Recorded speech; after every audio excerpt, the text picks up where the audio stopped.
On November the 6th, we are playing a very important and amazing film called AIDS, A Priest's Testament.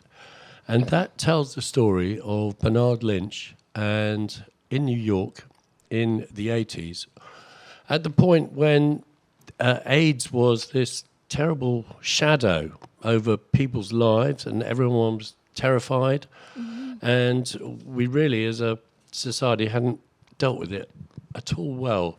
We're really honoured to have Bernard here in the studio. I wonder if you could tell us a little bit, Bernard, about the film and how it came to be made. It actually was a fall-off from an interview with Gay Byrne on The Late Late Show in 1986. And that was the first time that AIDS was brought to the public eye in Ireland. And obvious on one of the top shows, Gay Byrne. And the film producer, director, Conor McAnally, was watching it. So he literally followed me back to New York because I was working all full-time with people with AIDS and asked me would I be willing to allow him, if he got the sponsorship, which he did, from Channel 4, the UK, to come to New York with a film team and follow me around. And he did that. And of course, I hadn't a clue in terms of how this works, media works, how long it takes, that for 5 minutes you need 5 hours or whatever. And he followed me to the deathbeds and the hospitals and cemeteries, and he got what he wanted, what I think is a very beautiful, passionate telling of a story that still resonates. I don't watch it often. I don't enjoy it, to say the least. A story that has still, unfortunately, got a prevenient presence even today with people who are HIV positive, that they can't talk about it. Their families certainly can't talk about it. There are 5 people I know from my hometown, and it is never, Ennis, never said that my son or my brother, my lover, died of AIDS, because it is still, and it is still the disease with shame. So I think it's marvellous that the Irish Cultural Centre are showing it, if for no other reason, to raise consciousness and to allow people, after all these years, to mourn the loss of those they love. And I remember we going down towards the West Side Highway, where a lot of piers go out onto the water. And we were sitting there about, oh gosh, it must have been 3 a.m. in the morning at this point. And I had my arm around him, and I was just listening to him go on and on. And he said, "You're not afraid to touch me?" And I said, "I'm not." And he said, "Everybody's afraid to touch me now." And he said, "Are you afraid of AIDS?" I said, "Jimmy, like anybody and everybody, I guess I'm afraid of death at a level." So then he said, "Would you kiss me?" And I didn't at the time see that as a come on. I saw it as a test of how close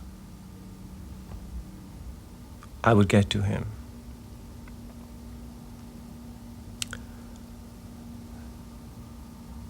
And my own paranoia, and fear surfaced. And I said, "Jimmy, I'm afraid."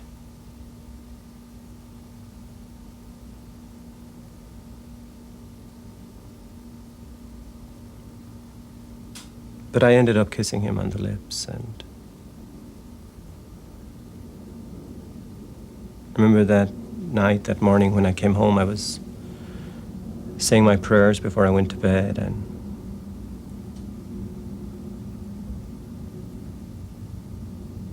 I'm almost embarrassed to be saying this, but I was going through my head, I suppose I couldn't get it from Jimmy, from kissing him on the lips. And I was trying to pray, and suddenly it just came to me, that Jimmy is Christ, and Christ has AIDS. And I've kissed Christ.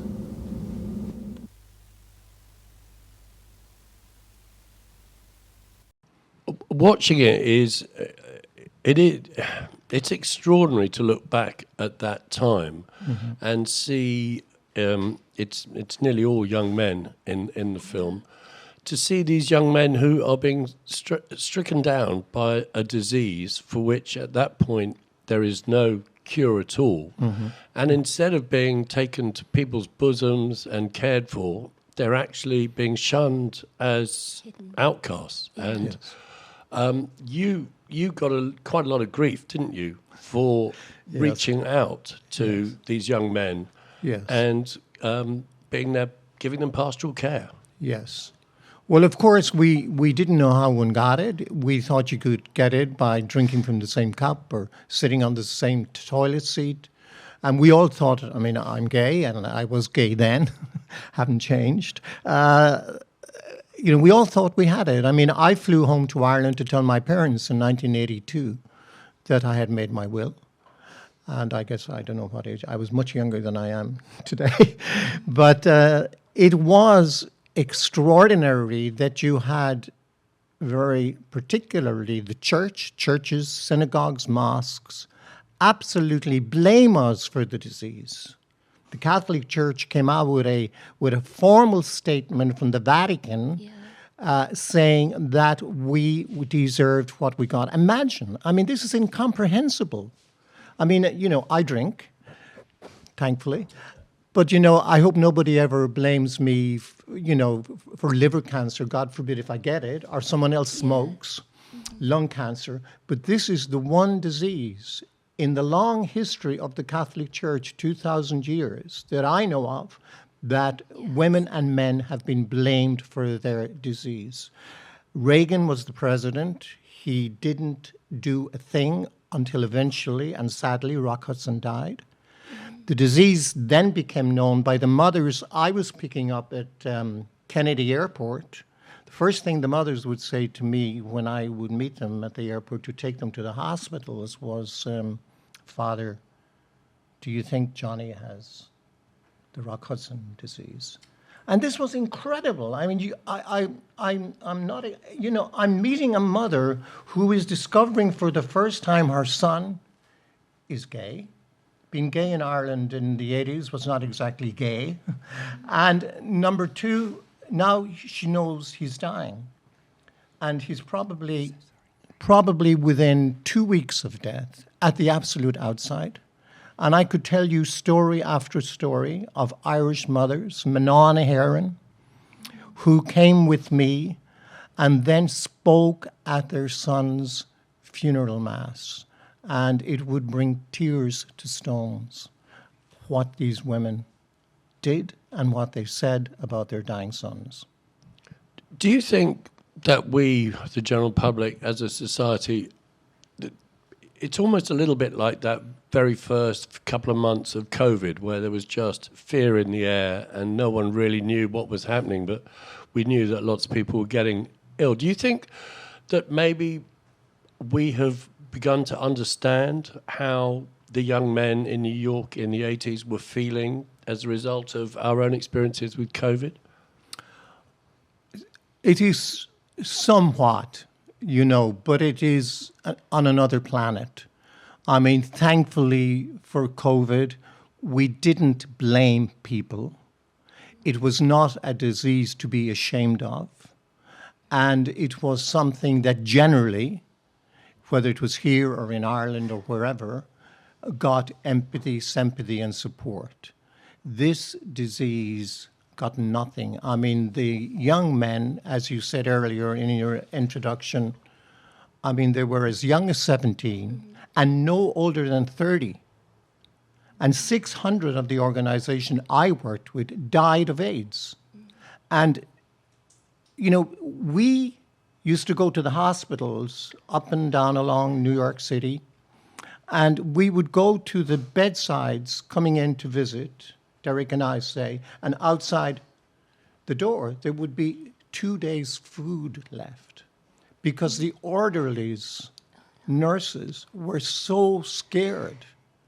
It was like a moonwalk going into a young man's deathbed. Many of my patients, my brothers really, I don't like that word, my brothers who were dying of AIDS died of starvation because people were afraid to touch them.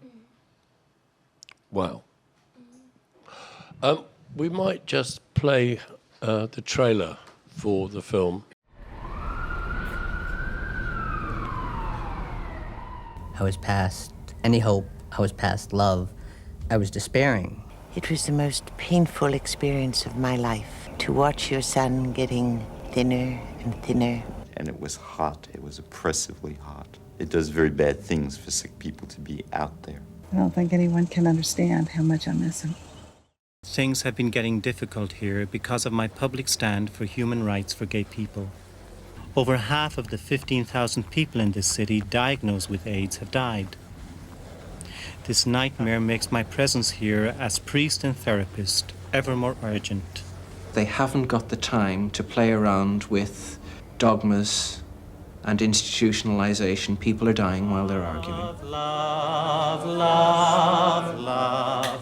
Christian people, this is your calling. Love your neighbor as yourself, for God loves us all. The lost and the least and the last and the outcast and prostitutes and sinners and tax gatherers, wine bibbers, drunkards. He made these unclassed people his class. That time was as though any light that was within me had been eclipsed. And now there is a little light. People's compassion in a way that I have never seen it before. Teaching us again how to bring compassion back into care. How to bring the spirit back into spirituality. What it means to be human. Can I just ask you a question, Bernard? Where did the resilience come from? How could you watch all those beautiful young men die and they're your friends, your brothers? Where did you get the strength to carry on? There must have been times That's when... the most profound question. Yeah. Well, the first young man that I had to encounter, he used to run track with me. I went to Columbia University. That's where I did my doctoral studies. Mm-hmm. And we used to run track. He was 21, and he phoned me to ask me, could I meet him? And he was a brilliant student. He's in the documentary. And he was the president of the Ivy League University. And he said, I'll meet you in Julius's, which is the bar on West 10th in New York. It became my AIDS office, actually. And as soon as I saw him, I knew from his neck that he had Kaposi sarcoma. And he turns to me in typical New York fashion, and as you know, New Yorkers are very direct, and that's what I love about them. And he said to me, Bernard, do you believe in God? Wow. Looking at me. Wow. And I knew, and I just looked at him and I said, Stuart, I don't know. Bless. Wow. And he said, thank you. I knew you wouldn't bullshit me. Oh, wow. Amazing. Yeah. But answering your question, I have found a way to hope that there is a God. I have no more proof now than I had then. And that hope has grown and grown, and it's about all I have, without sounding in any way pious. It's a hope I have, and I share it. And Don't impose it in any way. And that was the hope that brought me to bed after bed after bed. A hope. Bless you. Okay. Thank you. Thank you, Bernard. If you have a question about anything we've discussed, come to the Irish Cultural Centre on Wednesday the 6th of November when AIDS, A Priest's Testament will be played on the big screen in the theatre, and there'll be a Q&A with Bernard Lynch. Thank you so much. Thank you. It's a very powerful film, and that was a very powerful chat.